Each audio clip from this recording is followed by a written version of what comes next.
Do bosses like Michael Scott actually exist? And if you worked for one, what's your craziest story? Worked with a genuine Michael Scott, i.e. a nice, well-meaning person who just did some absurd things. We had kidnapping drills one day where we learned how to not be kidnapped. Notably, this was a regular, boring office in a regular, boring suburb. No reason why kidnapping would be on anybody's radar. He and several of the guys randomly broke out into a push-up contest. Again, white-collar office. Middle-aged dudes in khakis. Couldn't remember the nationality of our Hispanic colleague. Tried to learn Spanish to make her feel special when she returned from maternity leave. 1. What he learned was not Spanish. And 2. She was from Portugal. She knew like 5 words of Spanish. Disappeared for 4 days. No call, no email, wouldn't respond to any of our attempts to reach him. Finally, someone drove out to his house to make sure he was alive. He was. He'd just forgotten to tell us he was taking the week off, and then lost his phone in a lake. There were many, many moments like these. Great boss, though, genuinely cared about everyone in the company. Occasional moments of brilliance where he really got things done, but oh my gosh, so many moments of pure ridiculousness. Story 2.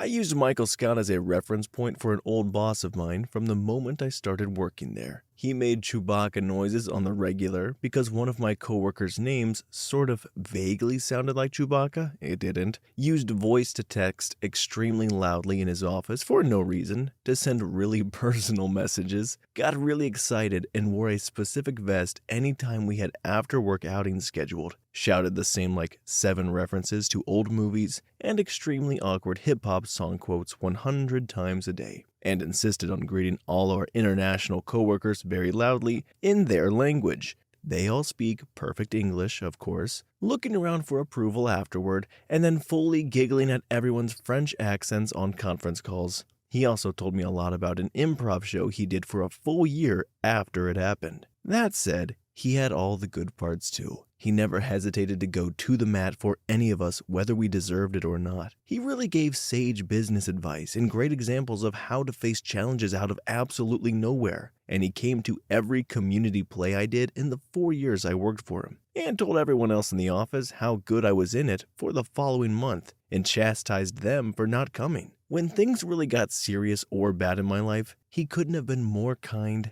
helpful, and supportive. Honestly, probably the best boss I'll ever have. I think that's the consensus. Michael Scott is the absolute dream boss. While a bit over the top and insensitive at times, his heart is always in the right place, and I think that's what everybody wants. Maybe. I don't know. We're only 2 stories in. This might get very annoying for a lot of people. Story 3. I had one of these, and here are just a few quick stories. He asked me how much I weighed during my interview. One time he was considering selling the company to a Japanese company, and while walking them around the building, he was heard saying, "We really bombed the heck out of you guys, huh?" He got on the intercom and interrupted everyone by yelling for someone to bring him the football team's schedule. I have video of him telling a really cringy joke during a sales meeting. You could see at least one person covering their face in embarrassment. One time he told me to call his assistant and have her bring him a bag of coffee and his 5-pound dumbbell. He had a secret facelift. He was mysteriously gone for 3 weeks and came back with a beard. One time I watched his business partner go down the potluck line, tasting everything with the same fork. At the end of the line, he stuck his used fork into the cake. I haven't eaten at a work buffet since.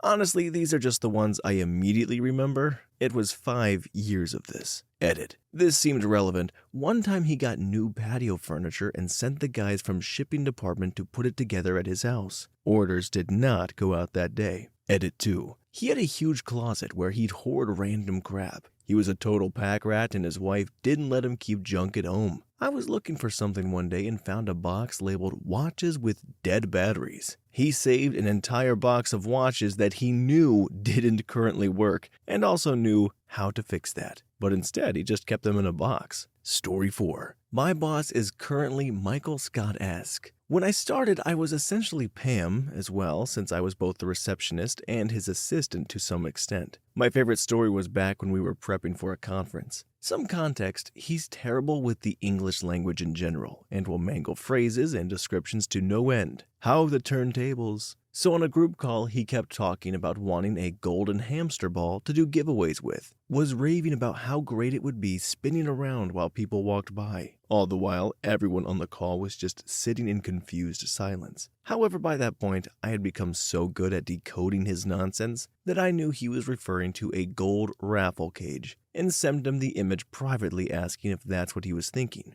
To this day, he still talks about the fact that I can read his mind and must be psychic. He still refers to it as a hamster ball, of course. All in all, he's a pretty nice guy and a solid boss. Hired me based on a gut feeling and has been decent to me ever since. I think I knew it would be a good fit during the interview. He tried to tell me about the 4 pillars of the company and forgot one. Told me later it was knowledge. Story 5.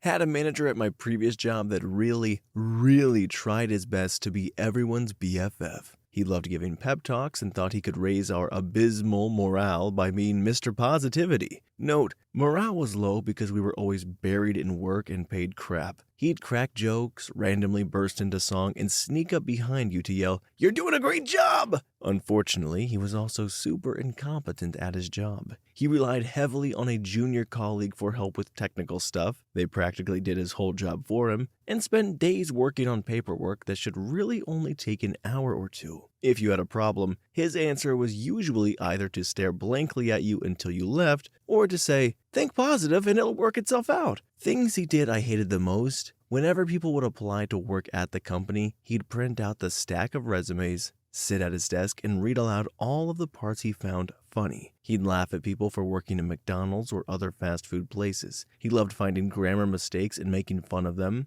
If someone had a cringy, objective statement, he'd guffaw over that too. This was all done loudly, and it was an open office, so you couldn't avoid hearing it. That definitely lowered morale too. Story 6. My first boss in America, I was 21. He was Asian American. I'd never seen The Office but noted the absurdity. He would get free potato chips from a guy in a company truck and would stuff his cheeks in the middle of telling me what to do. He always offered some though. Fired a coworker for screaming some racist stuff at me by just yanking her out the door. Called another coworker a cub or a baby lion because she was tiny with wild, unruly hair. Would do a small mini roar whenever she was about to report for her shift or when I mentioned her name. Ran around the place with a wig on his head imitating me. Brought his daughter to work and gave her piggyback rides in the office and would ask me to take videos. Would talk to black people in a black way. He would say, "What's up, shorty," to the ladies and "What's poppin'?" Called the guys Tyrone and would say, "Shoot," in his most convincing black voice. It was actually pretty good. Would ask me to teach him random Arabic words so he could yell them sporadically in the middle of the day. And he always got the accent right. Had an open door policy and would do shots in his office. Started a small chicken farm in the back of the building and would give out whole chickens to the staff. Had me and a coworker try to slaughter one time. I couldn't and nicked it just a little bit and shrieked, spraying all 3 of us with blood. Received a visit from the city people to tell him he couldn't keep chickens in the back. He was rounding the main floor with a small basket of freshly laid eggs just as they were asking for him. Did the chicken farm again the next summer, this time with a small garden growing squash, cucumber, corn, etc. to disguise the chicken poop. Happily gave out vegetables along with chicken. Would be extremely proud of taking home a tray of his own eggs to his children. Ate 2 fresh eggs every morning. Bought a wok to work to deep fry sausages in. Sometimes made lunch in the back. The entire floor would smell like food and he would round us all, 3 of us, to his office to eat. Would regularly fall asleep under his desk. The snoring was so loud you could hear it in the front. Once a client asked what that noise was, and I said it was the plumbing. Woke up after his naps looking puffy but acting as if nothing happened. Would immediately go next door for a cherry coke. Would constantly eat hard candy to stay awake during the day. Ate too many edibles at a party I hosted once and passed out. Told me to hire someone, but when he saw the girl did a comical thing with his face, eyebrows raised and eyes big, think Ken Jeong, because she was having trouble fitting into her chair. She was a bigger girl. Took away chairs the next day because they encouraged us not to concentrate on the client. The girl was a no-call, no-show the following week. Had a love-hate relationship with a groundhog, not long into his farming venture, and he never caught the guy. once threw a cricket at me from the very opposite end of the office floor. He and another coworker kept such straight faces as I finally convinced myself the cricket flung itself at me. I watched the cameras at the end of the day only to see them do it. I'm still traumatized. Has an office to this day full of the weirdest collection of things. A few feather from favorite chickens of his that he had since they consumed all named and dated, a rabbit paw someone gave him, a goat's hoof, a framed quote told to me by a very high homeless person. I don't remember the rest. It's just an odd place to go into. Has a hard time growing a beard and would ask me what I thought of the progress of his soup taster. Nicest boss I've ever had. Well-meaning, if a little racially insensitive, all while being fascinated by other people's cultures. He would buy different cuisines for us to try each week, gave bonuses because he knew the job didn't pay much. So that was always a nice surprise. He paid my former coworker when she had to stay home all through her husband's COVID. Also, he loves llamas, alpacas, baby goats, and when I showed him how to use Reddit, he would always send me an alpaca photo. I still get a photo from him every now and then. Also, 3 years after leaving, he still sends me photos of his illegal farm and recently asked me to post his cucumbers on Reddit. Edit. I forgot to add that he fell into a poison ivy bush once and didn't know right away. He ran around screaming until we sat him in his office, semi-undressed, and put medicine on his wounds. He was so miserable for days, it was pretty hard to watch. He dove headfirst into a wall when asleep once and needed to go to a doctor and get 3 stitches on his busted lip. He came to work that morning with a huge lip and kept having to explain himself all day. We kept joking his wife was beating him up. He still insisted on snacking as usual. At one point, he sipped ketchup with a straw.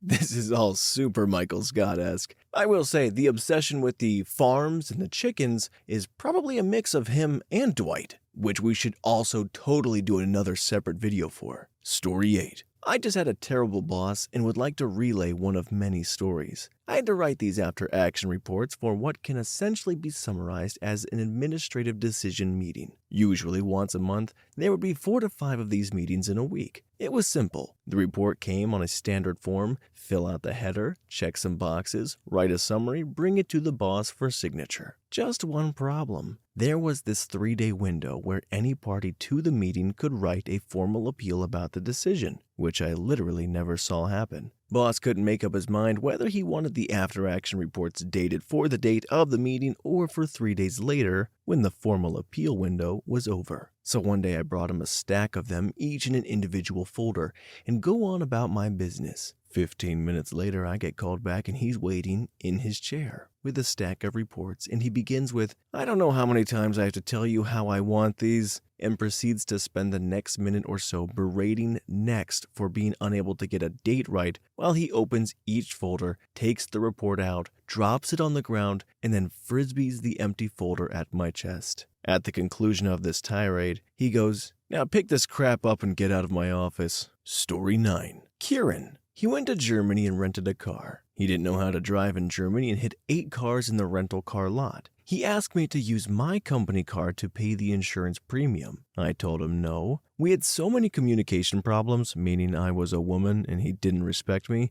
that HR recommended we have Monday morning one-on-ones. He never showed up for them. I kept record. He complained to HR that we weren't having the meetings and he wasn't showing up to them. He told me that the woman who was stuck on a project with him could receive a form of $500. She chose a PlayStation, obviously, and then when I was called on my company purchase, he wouldn't say that he specifically allowed the transaction and attempted to get me fired because he was tired of me always calling him on his crap. I handled his wife's resume and application to the DMV, his mortgage papers, his insurance papers, his whole family's passports, all the things that went beyond my position scope. HR stepped in to tell him to only have me do work-related tasks, and he told me to never talk to HR again. He's the boss, and I'll do what he says. He was standing with his same-level executive coworkers, all of whom I supported, and while the other 3 wished me good morning, he literally went out of his way to ignore me. The irony is that he volunteered me for a lot of crap I excelled at,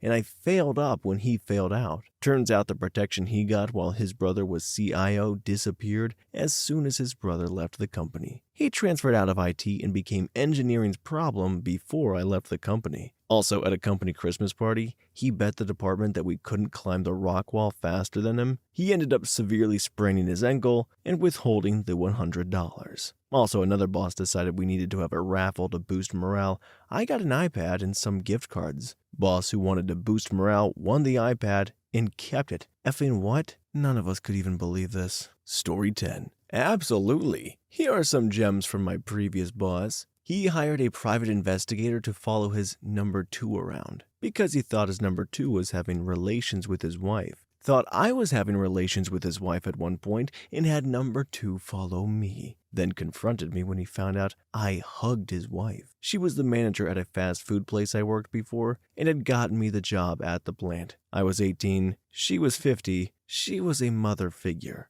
Loved to play this joke where he firmly insists I'm not going to get paid because I forgot to clock in or out. He would wait until he had me absolutely convinced and threatening to quit before he laughed, said he was just fooling to teach me a lesson. Used to play fire me for absolutely no reason other than his amusement. Would tell me to clean my hands so people didn't think I was black because they don't employ black people. Even though computers are used everywhere now, he would still do all calculations by hand. It was a chemical plant and he was calculating weights of ingredients using a 10-key calculator. He made mistakes often, and he would always blame the mistake on the person making that batch. I was a student, and he would threaten to fire me for missing work to take finals. He would lecture me on how if I wanted to be a successful man like him, I'd throw myself into my job and work my way up the ladder. I'm a first-gen college grad and nearly quit school because of him. But I eventually just quit that job to go to school full-time. Finished my BS, went on to grad school and have been a professor at a pretty awesome school for 4 years now. Would order 6 burgers from Mickey D's and a salad for lunch, then eat the burgers in his car and the salad in the office, telling everyone he was on a diet. Dude was morbidly obese. Writing it all out seems like it's all made up.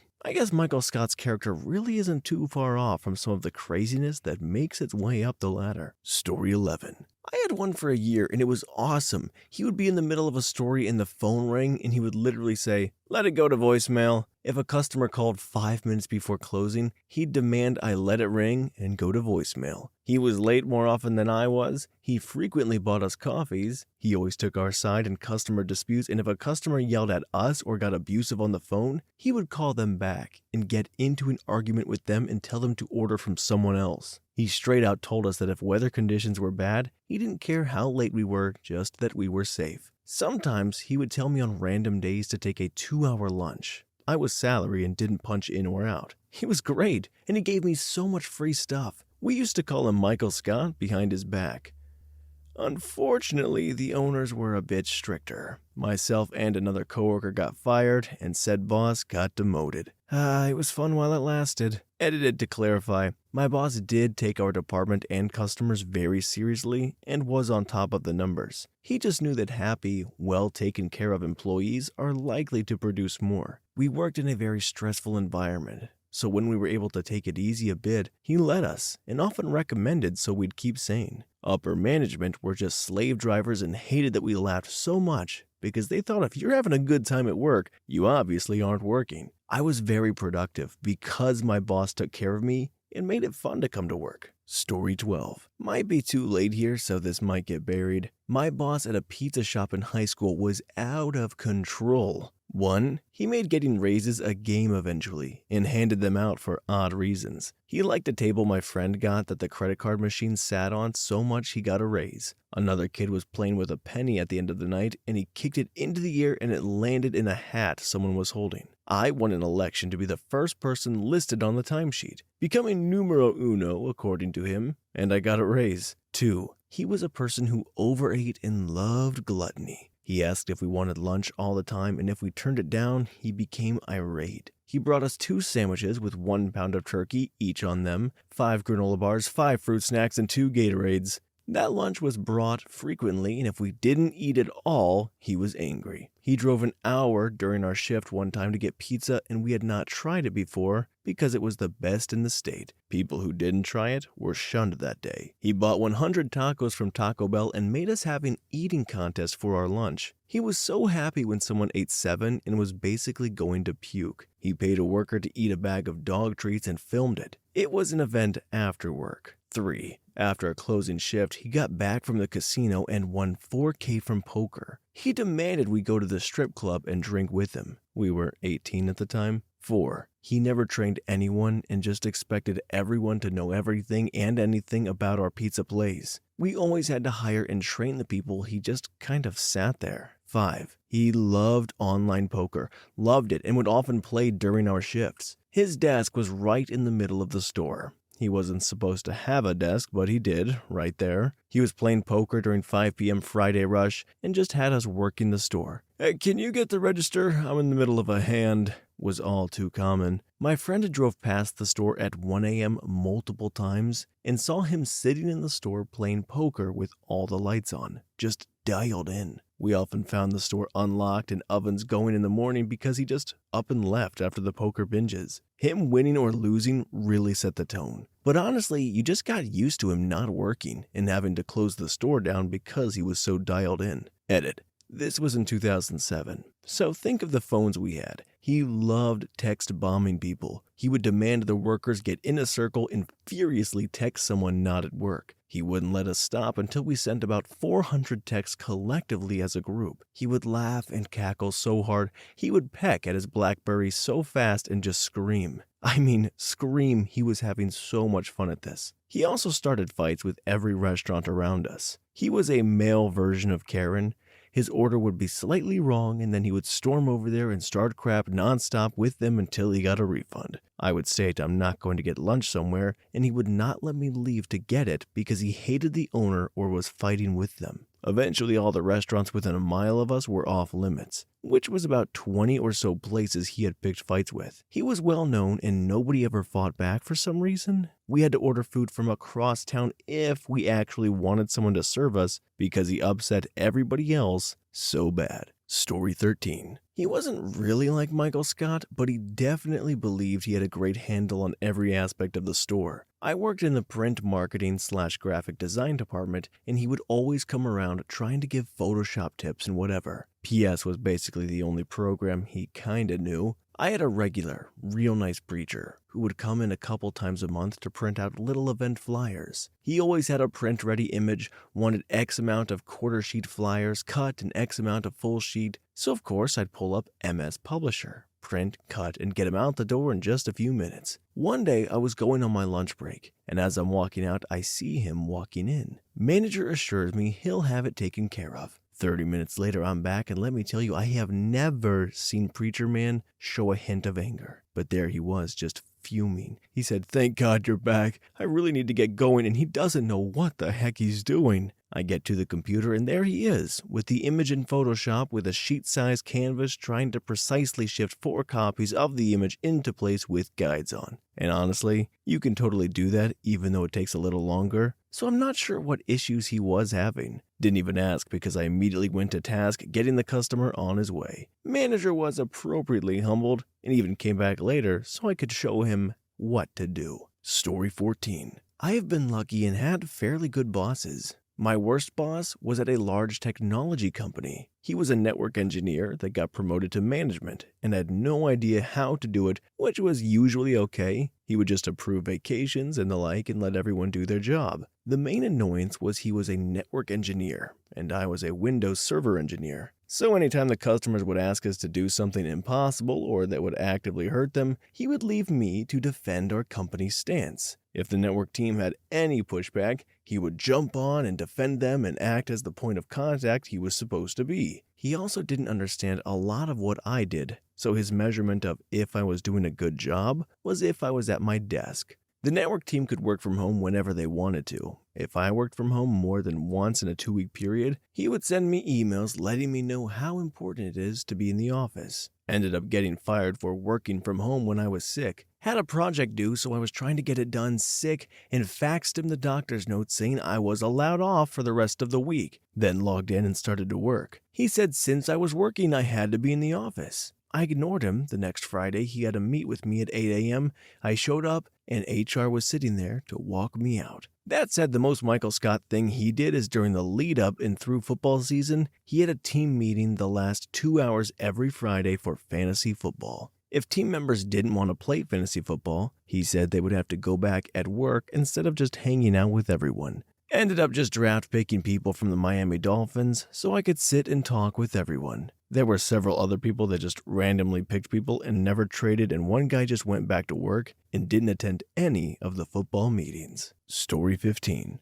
We used to have an HR director who obviously meant well, but she was just goofy. Late 40s probably, never married, no kids, looked and moved a little like an ostrich, one of those people who goes a little overboard about her pets. Donated a big chunk of her salary to PETA and would use her vacation time to volunteer at some weird dog sanctuary cult compound thing in Utah, or Idaho, or something. She was always introducing these enormously complicated and bizarre programs. The new incentive policy, the new personnel review method, the new standardization process for interviews. She'd have a big announcement, big rollout, lots of meetings and training about it, and then no one would ever do any of it because nobody could understand what the heck she was talking about. But it was like she never noticed people just kept doing everything the old way. No follow-up, no follow-through. She would literally never mention it again.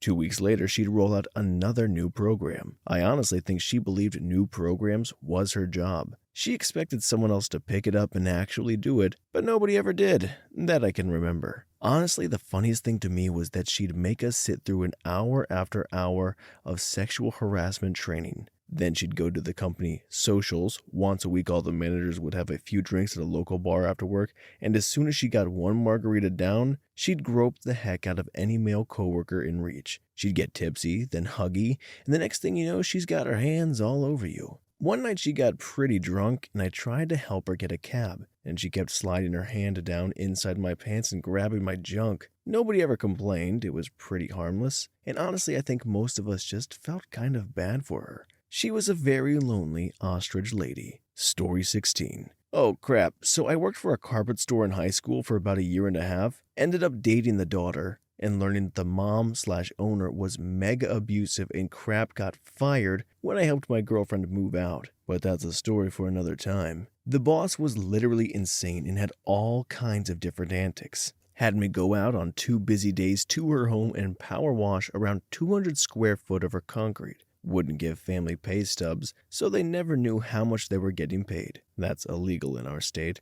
Really big into boating, and at one point considered having me and her daughter go to her house to wax her boat. Lacked any real friends as she was super up her own butt, and she just tried to do the hip things with her daughter. So when her daughter bought a pair of teal Vans, she bought the same pair and wore them. Got one compliment and kept repeating that same one compliment for 3 weeks after it happened. Literally would eat an entire box of Peeps in one sitting, and then complained she had a headache from how hard she was working. Said to an employee during an interview, "I'm not supposed to ask, but do you go to church?" Got an inflatable kayak brought into work and blew it up in her office, which is always with its door open facing customers, and started rocking back and forth in it. Would go out to customers' houses to do estimates and take Snapchats of the inside of their home, making fun of them. Hosted a very uncomfortable after-work party where she had a bunch of very conservative Christian employees play cards against humanity. Used to only eat cereal for lunch, poured herself a bowl and started eating.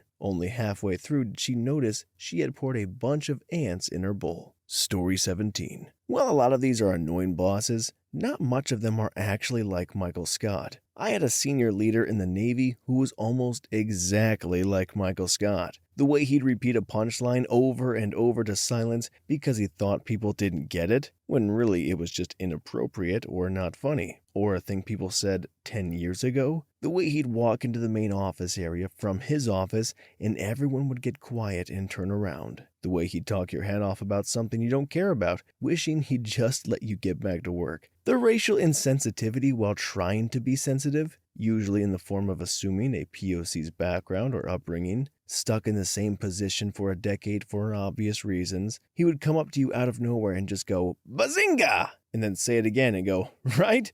Like in Big Bang Theory," and then go laughing back to his office. He would pitch these terrible ideas that we absolutely had to implement. I would protest, but he had a very passive second in charge, a lot like Toby, who would just bend over and let it happen. The worst was when his leadership style brought a new girl so much anxiety, it eventually brought her to tears, and he felt like he was the only one who could console her, shooing away anyone who tried to help or intervene. Story 18. I worked for a family law attorney who cornered me in my office and spent almost 2 hours telling me about all her encounters with angels, demons, spirits, etc. I was felt up multiple times during the office weight loss pool and pressured to return the gesture. She pocket dialed me while having a conversation with her serial cheater husband about how she could blame me for a mistake she made. She hired our office manager from behind the counter at the Chipotle she liked to go to, and the girl was an incompetent wreck because of the zero experience problem and got fired for embezzling.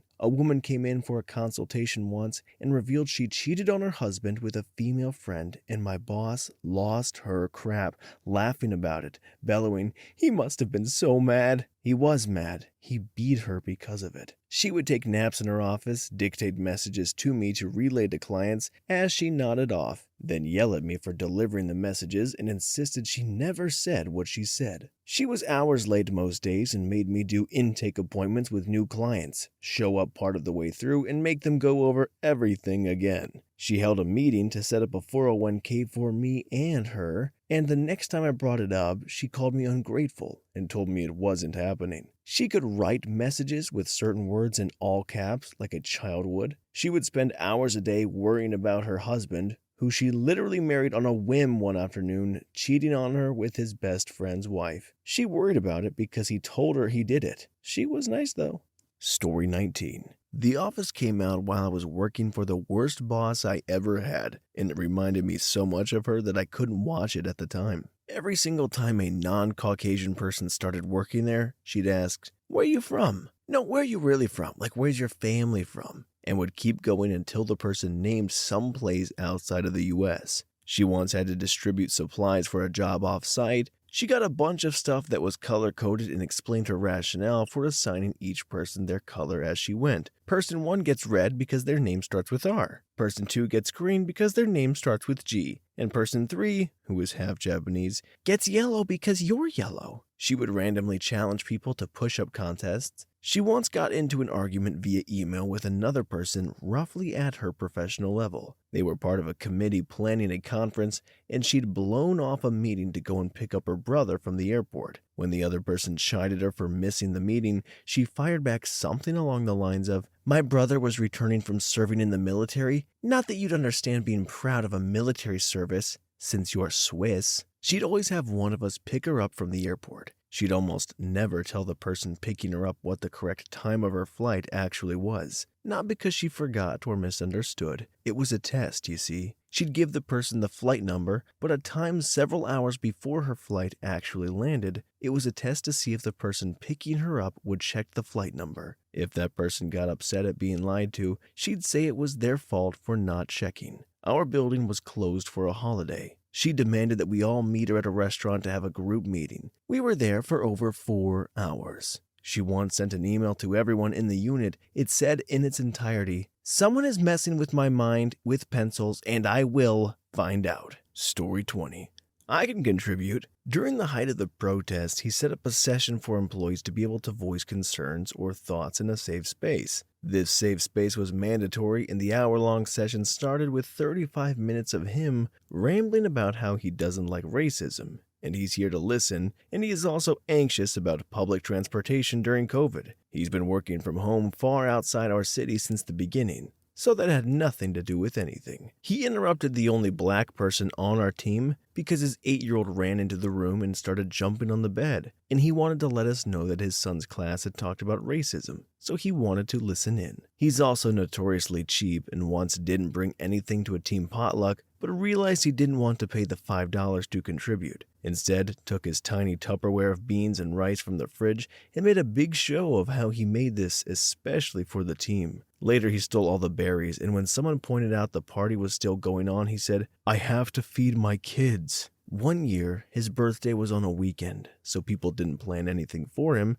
so he planned a staff meeting to let everyone know he would be putting birthday reminders on calendars because recently some birthdays were missed, and so no one has to go through that ever again. Separate boss, but I once worked for a lady who screwed a contractor out of a huge chunk of what she was owed. And when the woman asked if they could correct this, she yelled, "We're Michelle Obama. We're taking the high road. We're Michelle Obama," until the contractor left, sadly. Story 21. I work at a body shop here in Texas. It's part of a big dealership, but the body shop is managed by a manager and a number 2, which likes to be treated like a manager also. Every month I tell my coworkers that working there reminds me so much of the office. My boss is a gay man, nothing wrong with that, but he is very, how should I say it? He has a lot of motherly instincts. He does a bunch of extra stuff that is not work-related. He makes the workers go decorate Christmas ornaments across the body shop during holidays. This means we have to stop working on cars and go do this kind of shenanigans. A bunch of drama that would also fit right in the popular show, The Office. One time, the second manager on command got into a fight with an ex-coworker that went to visit the body shop, but had left in bad terms. Yes, they got into a Fiat fight in the parking lot, and it was out of nowhere. Another thing the main manager likes to do is have his pet days, where everyone brings their pet to work. He makes his workers bond by throwing random parties, and we have to stop working and attend the parties. Also, we have liquor parties after 6 p.m. at random times to celebrate random things. Very fun environment. Everyone does pretty much whatever they want. We can leave any time to go run errands and stuff, and he doesn't care as long as we get the work done. I tell the other young guys there that there probably isn't a lot of places like this, where it's such a weirdly nice TV show vibe-ish place to work at. Good times. Story 22. I worked for a great guy who was competent at his job and at building an amazing team that worked as well together as you could ever want a team to. The guy was a good person, loved his family, loved what he did, etc. You couldn't help but like him, but he always did weird stuff. He would constantly refer to himself by nicknames so no one else ever called him. We were never sure if these were college nicknames or what, but he was the only person who ever used them. He would somehow go into way too much about his wife that annoyed him, but do it in a way that you could clearly tell he loved her and didn't mean to paint her negatively. The main thing here was he would always do okay, and then, without warning, cross into TMI territory. Always. He spoke all the time using phrases that could easily be double entendres, sexual in nature, and everyone in the room would take them that way, but this guy seemed so genuinely naive that you could never tell if he realized how he phrased things. Like he seemed genuinely sincere in using the phrasing he used. He would try to talk about his younger days and all his conquests, but somehow every single story would have some strange subtext that seemed homosexual in nature. Again, he seemed to not realize any of it at all. He seemed to just be genuinely sharing his stories. They were clearly TMI, but that's beside the point. The one thing he really wasn't good at was confrontation. He couldn't confront anyone when they really needed it. Luckily, we were a small, tight team and policed things well ourselves, but he'd try to approach some sensitive, managerial topic and would wind up cracking the corniest joke you'd ever heard when he couldn't take the tension anymore. Finally, he made great money but was so ridiculously cheap. I worked for him when I was first married. We received a set of everyday eating utensils as a wedding gift. I told him I was planning to donate the 10-year-old set of silverware I had purchased and used my entire single life. We're talking a $20 set of knives, forks, and spoons here. He took the silverware off me and gave it to his wife as an anniversary gift. Said she wanted new silverware for years anyways, and was so thrilled that he got her some. Things like that all the time. This dude was beyond frugal. Seriously though, we all loved him and were glad to work for him. Would have done just about anything for him. Total Michael Scott. Story 23. A little late to the party, so this will probably get buried, but I actually had a boss who was like Michael Scott in so many ways. I used to teach various life skills and subjects at a college-style pre-vocational program for adults and mild to severe intellectual disabilities. My boss, the program coordinator, who taught some classes himself occasionally, was the effing worst. My official title was Assistant Program Coordinator, which made me his assistant. It also meant I had to put up with his constant immature bullcrap as well as do damage control when he espoused his outrageously ignorant views to a class of intellectually disabled adults who took his word as gospel. Some of the stories I have of him sound made up, but I swear on the life of my unborn child that I'm recalling these events to the best of my ability. Some of his greatest hits involved asking me to take his phone and text his ex-wife that he couldn't pick up their kids today because he didn't have the energy. Asking me in front of the class, completely seriously, why people in Australia don't fall up when they jump. I then had to explain the premise of gravity to a fully grown man with 2 kids. On a class trip to a museum of natural history, walking through the evolution exhibit, he proudly and loudly exclaimed to our students, "Isn't it funny how if they want us to believe we came from monkeys, so that they have an excuse to act like monkeys?" I then had to explain to this man and my students why it's extremely socially unconscionable to say that in a public setting. Not to mention the fact that as educators we have a responsibility to our students to keep any personal beliefs that are anti-science to ourselves. Excuse the wall of text. I'm mostly a lurker and I've never had a more perfect opportunity to share my experience. Story 24. I worked at a family-run business where my boss, the majority owner, had some great quirks. He was an old German dude that I honestly really enjoyed working for. The building he owned was super old, and at one point, before my time, they were trying to restore the tin ceiling, part of which involved removing old paint. He wanted to do it quickly, so they tried to use torches, which ignited the material above the tiles in a slow smolder. Fire department came and they had to handcuff him across the street because he didn't want them using so much water. I didn't know this, and neither did the new firefighters who came to do the annual walkthrough required for historic buildings. I told my boss afterwards that they commented on how cool the ceiling was, and he let out a long string of German cursing, then didn't explain why for 3 days. He also had me help file monthly and quarterly taxes using his own homemade worksheet form that he used to death. We didn't have a copier, so I always got sent down the street to make copies of all kinds of things. First, I recreated it for him on the computer, after which he still insisted we make copies because the printer ink was too expensive.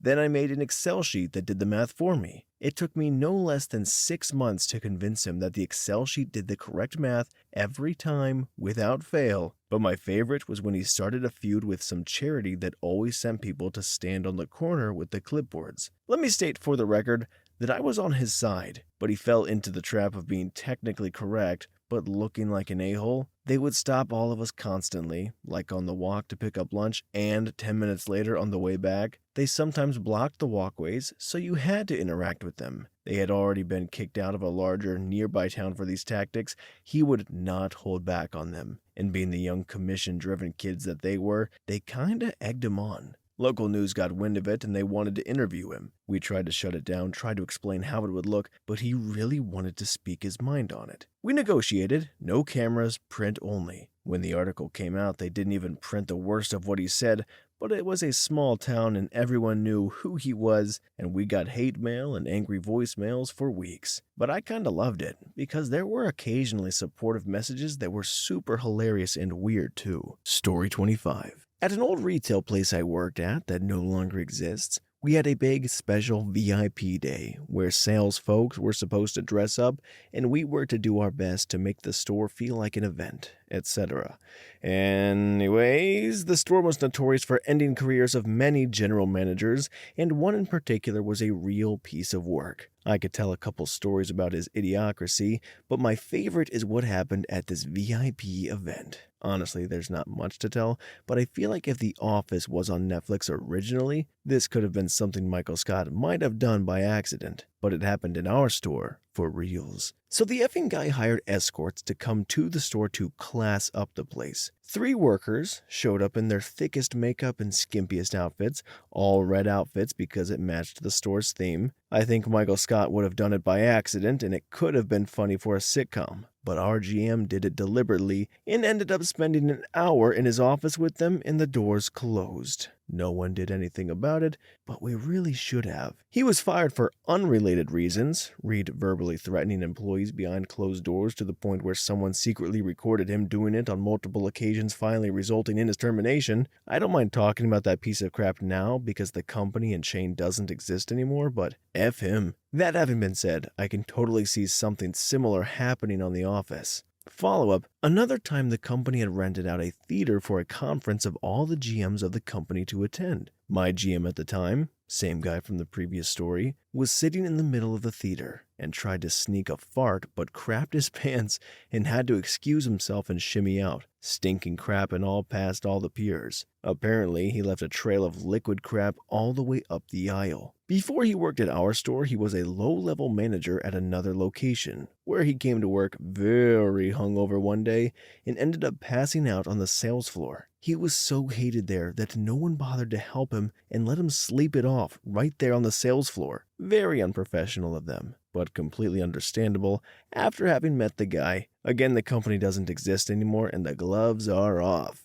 Oh yeah, this is the same idiot who thought that bringing up a drugged-up Chris Kattan to the store to do an appearance for the launch of the PS4 made sense. But that's a whole other story. Story 26. I work in a pretty big department and around 150 people. Every so often, the boss will gather all 150 people for a big morale-boosting meeting. Every time, it's horribly awkward. I think the worst of these was just after a dragon boat event our company participated in, so he does this speech about teamwork, then rolls out a 60-inch TV and proceeds to show us pictures of the event. However, every single picture is just him smiling at the camera and him confidently saying how great the picture is. So after 10 minutes of picture time, his secretary rolls out an effing birthday cake and he acts super surprised. And one of the upper management encourages everyone on to sing happy birthday. English isn't the native language here, so half the people are unenthusiastically singing happy birthday in English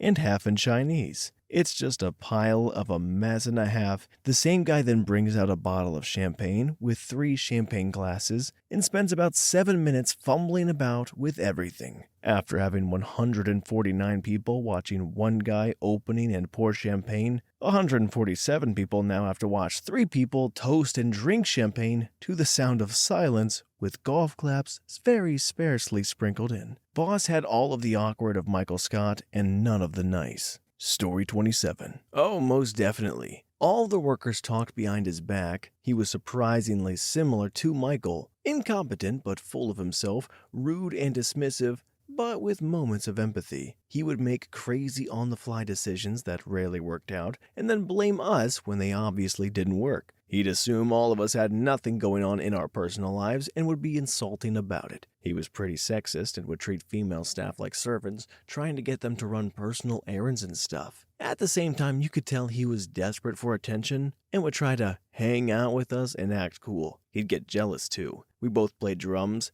but he had just played for a couple of years. Meanwhile, I had a jazz performance degree and had toured and played with Juno Award winners. He'd say stuff like, "I bet if I played as long as you, I'd be better."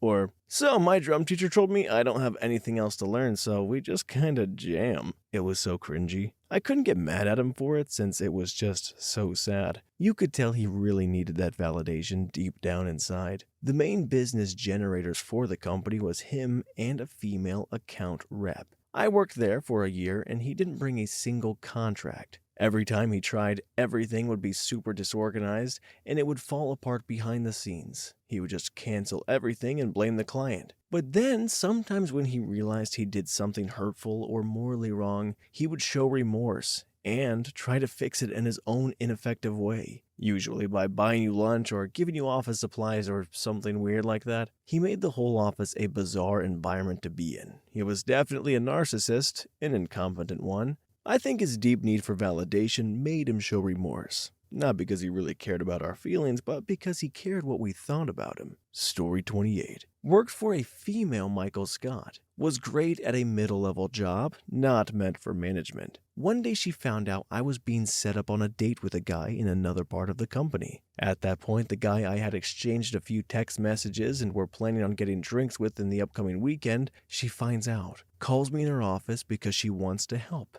and decides we did call his boss to learn more about him. I adamantly tell her no, but she's already dialing the phone. She talks to his manager for 5 or 10 minutes, getting all sorts of info about the guy, and I never heard from him again. This type of thing was just a typical day in the office. I will say she was a lot of fun to watch in action. You just always hoped you weren't the project of the day. Oh, and sitting in with her during interviews was crazy. She would stop the interview 2 questions in because she didn't like the person's fingernail polish color. Once she went way off script because she had listened to a personality podcast that morning and thought she was an expert. So she asked the candidate to describe their ideal breakfast and what their favorite type of chair was. I had to leave because I started laughing. Story 29. Worked for a telco company years ago. Worked as a union steward at said company. Basically, I was just a normal tech, but if there was ever an issue between techs and their manager, I would act on behalf of the tech before and during arbitration for discipline issues. In my experience, managers at big companies are fairly incompetent. However, by far the most complaints I ever got were about one guy. Let's just call him Michael because he was exactly like a douchey version of the character. Here's some highlights. 1. During a routine install where he was doing a quality observation on a tech, the tech asked the customer what he wanted the wireless network name to be. Michael blurts out, "My Wi-Fi network at home is named D's Nuts." Made everyone uncomfortable. Customer gave a bad review on the survey. Michael then tried to punish the tech for said bad review, hence why I got involved. It got overturned. Big waste of everyone's time. 2. Michael gave a routine safety brief during a meeting with his techs. Bragged about having a perfect driving record in company vehicles. He rear-ended a vehicle that same day while he was pulling out of a parking lot. 3. Hired his own son as a technician. Not really a conflict of interest as he worked under another manager. The dude proceeded to lose a $2,000 piece of equipment his first week on his own. Got in trouble, threw a temper tantrum, and walked out. Michael somehow convinced the regional manager to allow him to return to work. Dude literally lost his replacement equipment about 2 weeks later. Gets fired. 4. Michael and I had a contentious relationship, mostly because he would get in trouble with his boss whenever I had to escalate issues to the local union president or to his boss. One time while I was working on a job of my own, I looked down the street and saw a company vehicle parked behind some bushes. I noticed Michael was standing in front of his car with what appeared to be binoculars. I came down the telephone pole and started walking down the street to confront him. He quickly got in his car and drove off. Keep in mind, he wasn't even my direct supervisor. I called my boss and didn't see him again for a long while. 5. Here's the story that was the last nail in Michael's coffin at this company. The way this company worked was there were 4 local managers. Each manager would take turns being the weekend duty manager covering all 4 areas, so they would rotate. Well, it was Michael's turn. Long story short, a weekend manager's job is to manage the workload and be available by phone in case of emergency. That is it. A tech named Kevin was working on this Saturday. Kevin is a nice guy and a hard worker. Anyway, Kevin was closing his last ticket in his area around 6 p.m. Kevin calls to confirm with Michael that his load is clear and heads home. Kevin gets a text from Michael at 8 p.m. telling him that there was actually one job left in a different area about an hour away, a non-emergency one. Kevin responds, "Sorry, but I'm already home and it's late. But I work tomorrow, so go ahead and assign it to me and I'll get it in the morning." What happened next was amazing. Michael calls him, but Kevin doesn't answer. The voicemail he left went like this. "Listen here, you effing coward. I don't give a crap how late it is. That ticket better get cleared tonight." Michael very much sounded drunk. Kevin called me that night and sent me a recording of the voicemail. I asked Michael to meet me and Kevin the next morning in the office so we can discuss what happened. In hindsight, should have just reported it to his boss and left it be. I played the voicemail back for Michael and asked him why on earth he thought it was appropriate to do that. He basically panicked and tried to take my phone, claiming that the voicemail was company property. I kind of laughed at him a little and he started fuming. He decided to shove me. Now, I'm not a large man, 5'8", about 165. However, I was in pretty good shape as I am ex-military. Michael is maybe 5'10", but very much obese. As he went to shove me again, I stepped to the side, pushed him away from me, and he stumbled and fell. In the process of falling, his pants fell down with him. So there he was, laying on the ground with his pants around his knees. Long story short, police were called. He was also drinking that morning, and he got fired. I quit that job after I finished my degree 4 years ago. I'm a middle school teacher now, but I was browsing my neighborhood's Nextdoor app right before the pandemic started. Basically, Michael went on to work with a competing cable company in the same town. A review on the app for the company read like this: "Do not use cablecast services. They are the worst. While digging a new line under the sidewalk in front of my home, they hit a sewer pipe. The manager, Michael Scott, has been incredibly rude to me and won't return calls now. There is sewage backing up into my house now over a week later, and now I have to involve my insurance." I almost died laughing. Story 30. I worked as a manager at an arcade/trampoline place. The more I think about it, the owner had a few Michael Scott tendencies. Some good, some bad. A few examples. He would take naps in our manager office. If you were in there with him, he'd ask you to turn off the lights on your way out because he needed a 15er. He was trying to use the cordless microphone and it was broken. Handed it to me and asked why it wasn't working. I told him because it's broken, and he said I had 20 minutes to fix it. I was pregnant while working there and had just found out. I had food aversions to almost everything meat and dairy, but I found these cookies I really liked that we sold there. He comes to check on us one day and walks into the office and throws my cookies away. Asks me if I know the sugar content. I was decently fit when I started working there. I proceeded to tell him I was pregnant, and he goes, "Oh, well, sorry about your cookies, but congratulations." We had to personally text him the income we made over the day, every night, and on Saturdays it was every hour. If we didn't text him exactly every hour, he'd send question marks over and over and over again. He wasn't all bad. He'd give us surprise bonuses if we were doing good. He got all of us managers gym memberships. Because he owned a gym next door, he somehow acquired a ton of Mexican restaurant gift cards. One day we were just casually talking and he asked me to follow him to his car and proceeded to give me $100 worth of gift cards to a Mexican restaurant. He was funny sometimes, but most of the time when he'd come in, we'd just do our best to avoid him. Story 31. Time for my favorite story, the story of the honor chair. This happened at an awful company I used to work for. This was the kind of place that treated you like crap and was surprised that morale was low. After a failed unionizing attempt, the owner's son, who runs the company, started firing people left and right based on random tidbits. "Oof, answered your phone at your desk, huh? That's a fireable offense. Ooh, you spent too much time using the company chat asking questions about a project. Work isn't for fun, it's for work. Goodbye."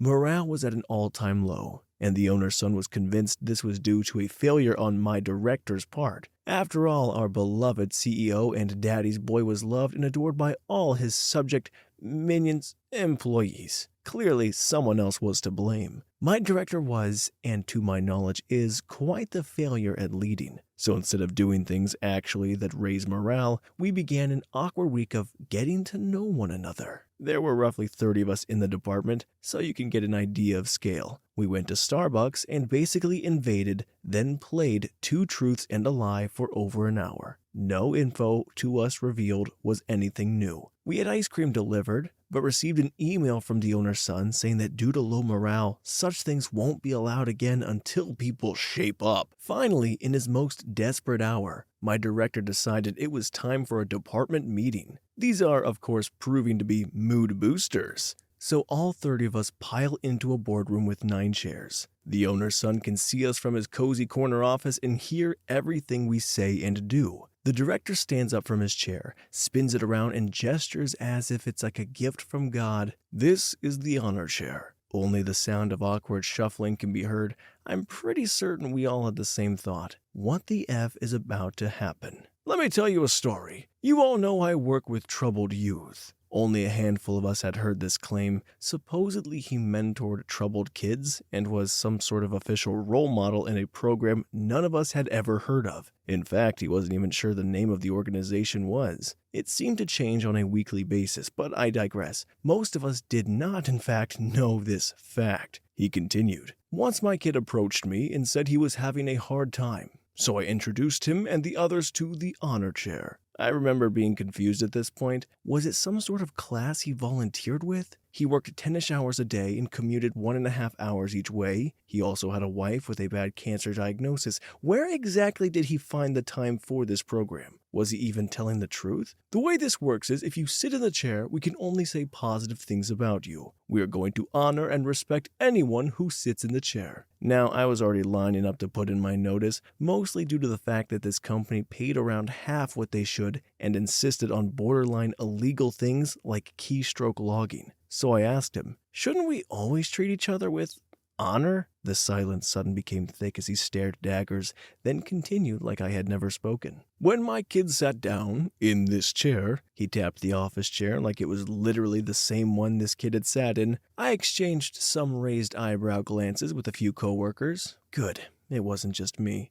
Everyone said nice things about him. You know what? Turns out he was wanting to self-unalive. He told me 2 weeks later that this chair saved his life because of the nice things people said to him. Now, it's at this point that anyone good with reading a crowd should have realized that no one was really comfortable with this idea. Our problems were not from coworkers, they were from crappy management practices. If any of us sat down, it would just be awkward. In fact, this was already awkward enough. Who wants to go first? He asked and looked expectantly around. No one budged. Not even his precious supervisor/second-in-command.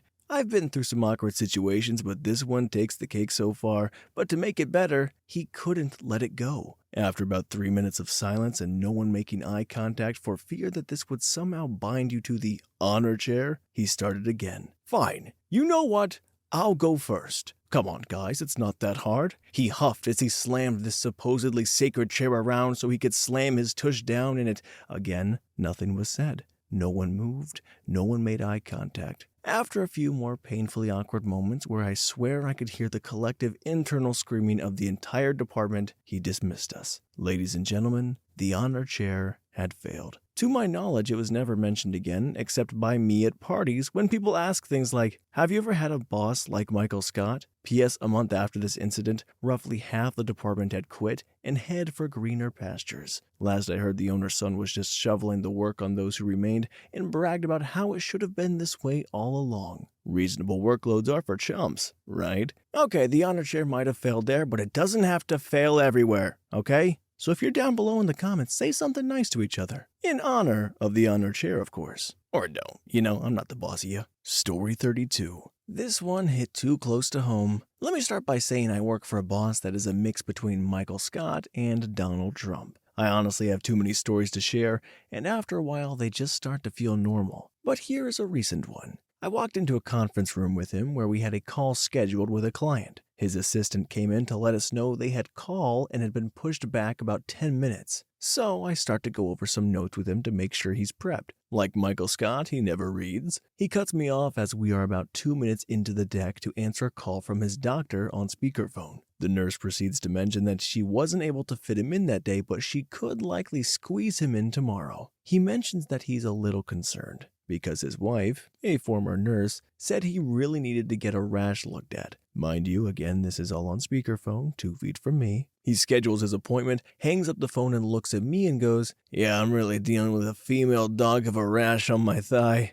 Wanting to move the F on, I simply reply, "I'm sorry to hear that. Anyway, if you look at the analysis," my wife is concerned, which has me concerned here, proceeds to stand up and start to pull up his pant leg. "What does that look like to you?" Here I am, eye level with my boss's thigh as he shows me his effing rash. I quickly tell him, "Yeah, that doesn't look good. I'd see a doctor." Just at that moment, his assistant walks in, unfazed as you can only imagine what she deals with on a daily basis, and starts to set up the call. As she dials in, he asks me, "Have you ever met," insert client's name, I had mentioned I had not, but spoken to her over the phone a handful of times. He then goes, "Do you know what I call her?" Hoping that is just her name, I shake my head. "My African princess." Him realizing a stunned look on my face. Because she's from Africa. I kinda just say nothing and sit there as I wait for the call to start. Seconds later, the client answers, and to my amazement, I had assumed this is what he called her to himself or his assistant. He goes, "How's my African princess doing?"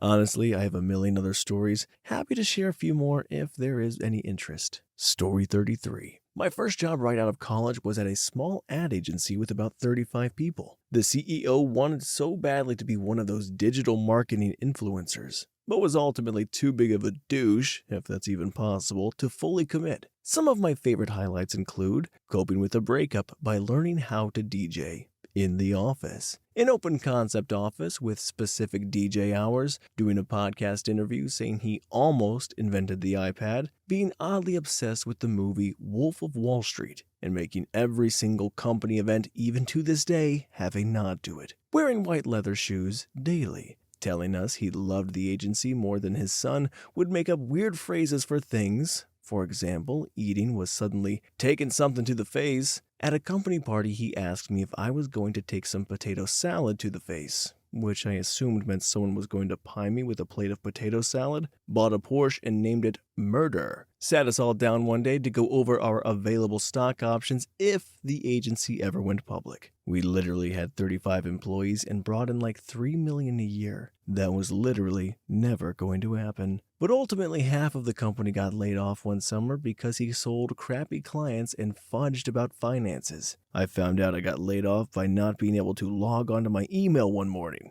So that was neat. He really tried to make the agency fun, and while the job had a lot of cool benefits to it, ultimately the pay was crap, and being berated by low-paying clients daily really outweighed the fun. Story 34. Oh, definitely.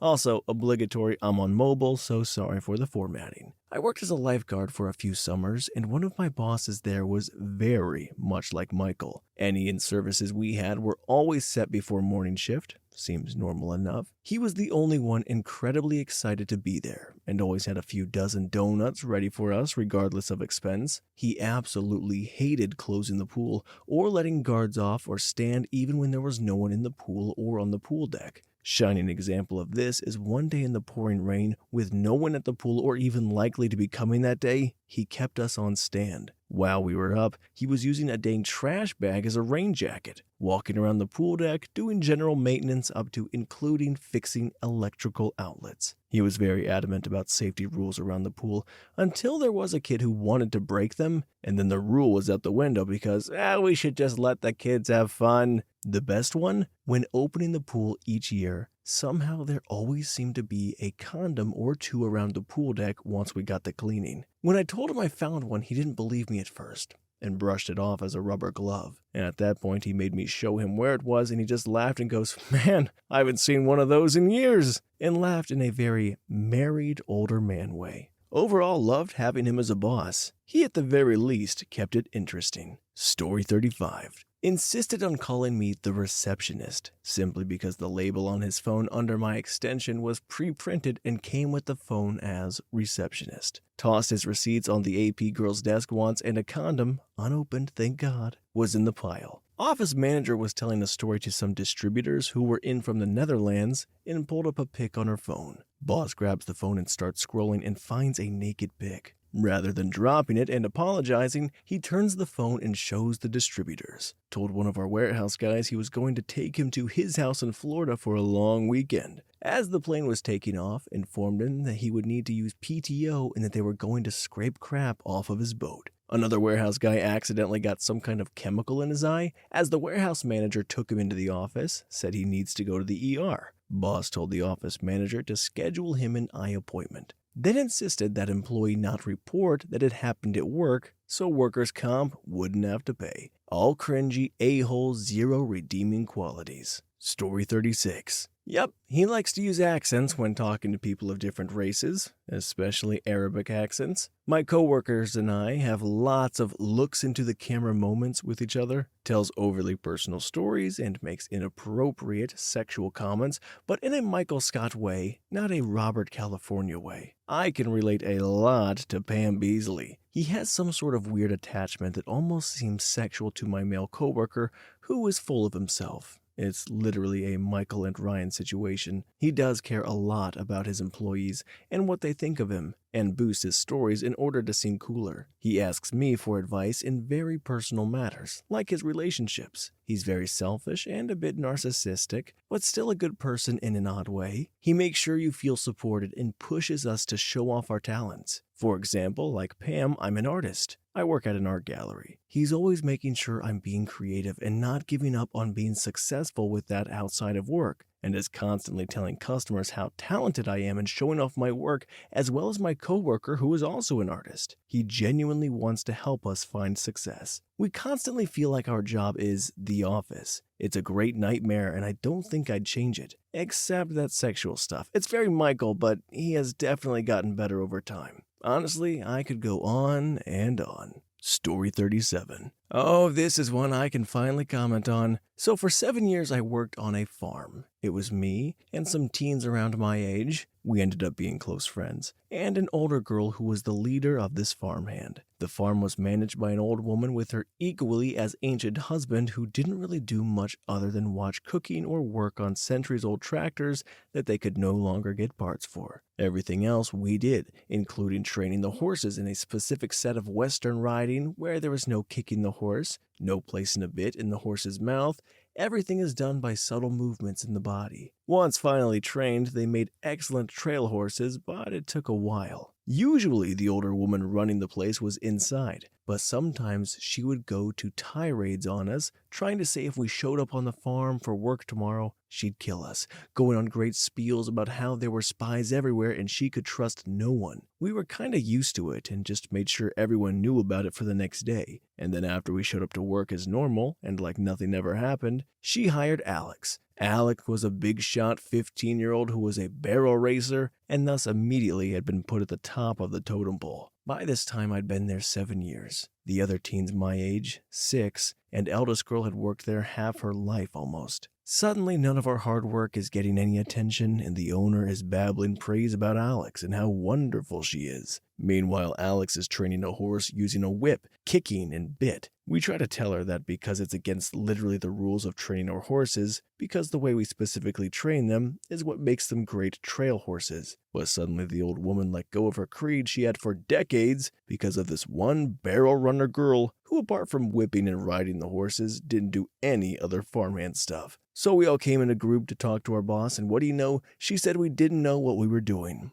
Alex was successful, so she was the boss, and we needed to support her money-wise and in person-wise for every barrel run competition that she did, and if we didn't come, we'd be fired. Well, I just witnessed my father's death, and my other fellow farmhands finally had it, and we stopped showing up. The farm went bankrupt, and sold all its animals soon after. So now there's just a sad old lady alone in a place where there was once excellently trained horses. Alright guys, that concludes our stories of Michael Scottisms. If you have any tales from your work that you would like to share, feel free to drop them down below and I will of course read those and either congratulate you on a great boss or offer you my condolences because sometimes it goes either way with these sort of things.